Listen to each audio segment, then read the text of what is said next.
Zee 24 तास एक पाऊल पुढे. मला सांगा मेसेज काय दिला राष्ट्रवादीने याच्यातनं?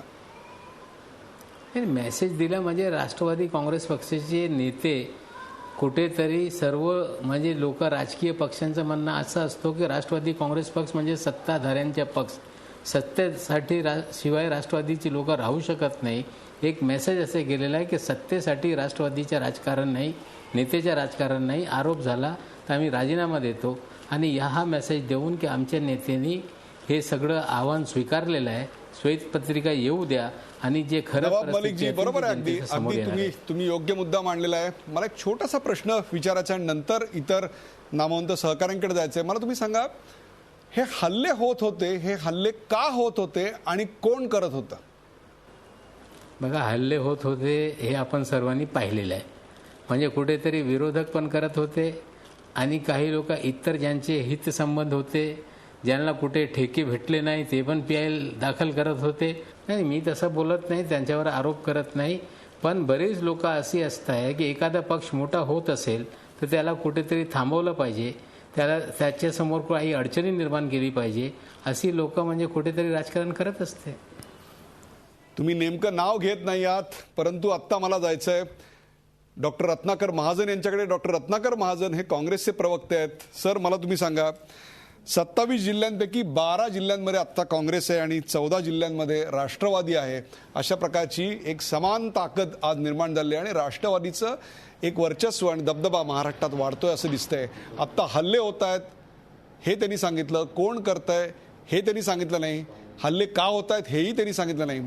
मला तुम्ही सांगा, नेमका काय मेसेज आत्ता या आघाडीच्या सरकारनं महाराष्ट्राला दिलं असं वाटतं आपल्याला?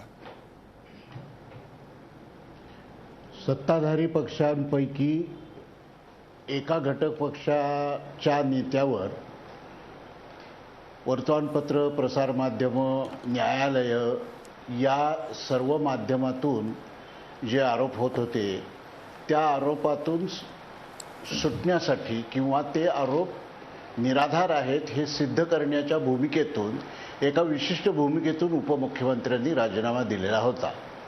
तो त्यांनी मुख्यमंत्र्यांकडे पाठवला होता. मधल्या काळात त्यांच्या पक्षानं यासंबंधी पक्षांतर्गत विचारविनिमय करून त्यांचा निर्णय बरोबर असल्याचा निर्णय आता एकमताने घेतलेला आहे. त्यामुळे यापुढची जी काही कार्यवाही आहे ती मुख्यमंत्री योग्य वेळी योग्य पद्धतीनं करतील, ही आजची स्थिती आहे.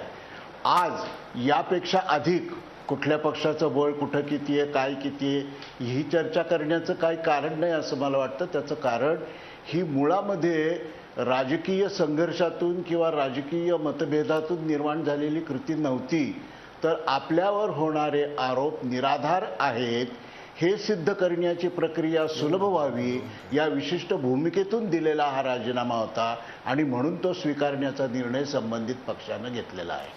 गिरीश कुबेर, तुम्ही आता दोन्ही पक्ष काय बोलले ते ऐकलं. अतिशय साधं होतं, आरोप झाले, त्या आरोपांची निष्पक्षपाती चौकशी व्हावी याकरता गिरीशजी हा राजीनामा दिलेला आहे. माध्यमांनी या विषयाचे वेगवेगळे अर्थ काढलेत. याच झी 24 तासच्या चॅनलवर बालट्ट 2 दिवसापूर्वी तुम्ही अटकळ वर्तवली होती राजीनाम्याची आणि ती तशी खरी ठरली. मला तुम्ही सांगा, 2 ओळींमध्ये 2 अक्षरांमध्ये बरीच जागा आहे आणि त्या जागेत वाचण्यासारखं बरंच काही आहे. काय आहे? पहिली गोष्ट म्हणजे पवार विरुद्ध पवार असा काही संघर्ष नाही असं त्यांनी वगैरे सांगितलं. मुळात त्या घराण्यामधला असलेला एक संघर्ष, एक मतभेदाची दरी आणि त्याही पलीकडे अजित पवार यांचे चुकलेले आडाखे ह्या सगळ्या मोकळ्या जागेमध्ये ठासून भरले गेलेले आहेत.